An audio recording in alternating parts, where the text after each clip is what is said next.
Bienvenue à cette vidéo qui vous présentera comment réaliser une évaluation primaire d'un patient traumatisé. Une approche systématique de la scène et du patient est primordiale afin de ne rien manquer. Avant même d'approcher les lieux, il est important de s'assurer que les lieux sont sécuritaires pour les intervenants. Pour ce faire, la paramédic observe l'ensemble des lieux et continue à être vigilante à tout ce qui peut mettre sa santé en danger.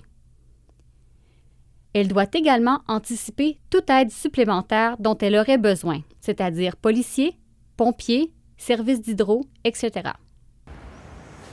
Donc, j'arrive sur la scène, je fais mon MCOP, mon environnement est sécuritaire, le trafic est contrôlé.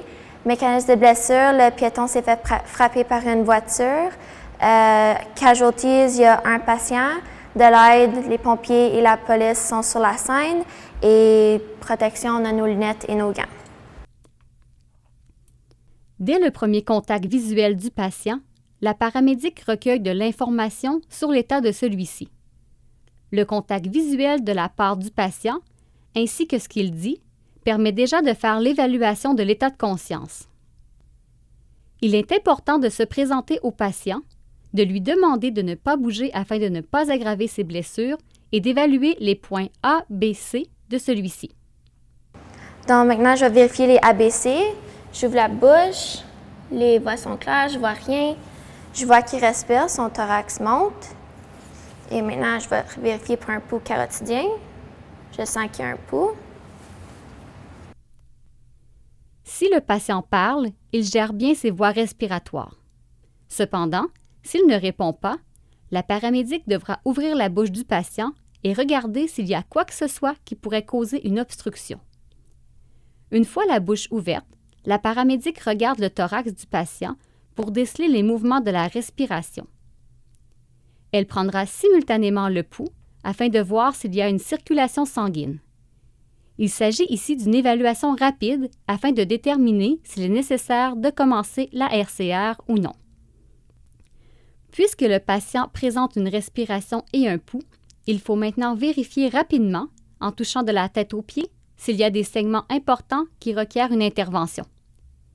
La paramédic regarde régulièrement ses gants de façon à détecter toute trace de sang. La paramédic doit maintenant exposer le patient en découpant ses vêtements pour mieux voir les blessures potentielles. Il faut s'assurer de maintenir une couverture sur le patient afin de protéger sa dignité et pour le protéger contre la perte de chaleur.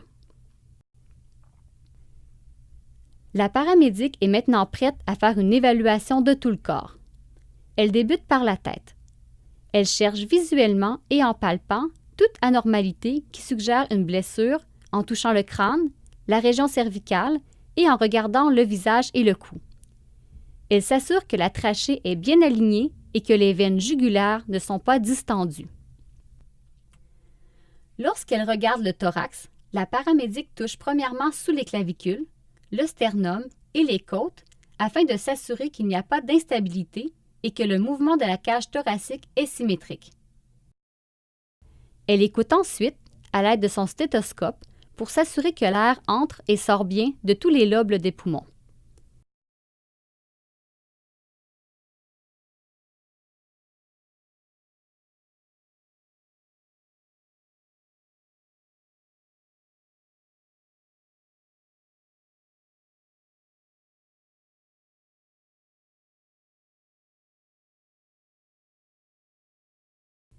Elle jette ensuite un coup d'œil à l'abdomen afin de s'assurer qu'il n'y ait pas de masse au centre de l'abdomen. Puisqu'elle n'en voit pas, elle touche doucement au centre de l'abdomen afin de rechercher la présence de masse. S'il n'y a pas de masse, la paramédic peut alors palper les 4 cadrans de l'abdomen afin de voir si le patient réagit. Une fois terminée, elle recouvre le patient afin de le maintenir au chaud. La paramédic peut maintenant évaluer la stabilité du bassin en plaçant les paumes de ses mains sur la crête iliaque et en appliquant une légère pression vers le bas, vers le haut et vers le centre. En respectant la dignité du patient et en l'informant au préalable, la paramédic place la paume de sa main, doigt vers le haut, sur la symphyse pubienne et applique une légère pression. Tout signe d'instabilité sera traité comme un transport rapide et une urgence extrême. La paramédic va maintenant vérifier la stabilité des fémurs ainsi que des jambes inférieures. À l'aide d'un virage en bloc, la paramédic va tourner le patient sur son côté et pourra ensuite vérifier le dos afin d'identifier toute blessure potentielle. Une fois l'évaluation primaire complétée, la paramédic continue d'évaluer le patient en prenant une série complète de signes vitaux et en questionnant ce dernier. Elle devra réagir à tout changement d'état tout en s'assurant de son confort.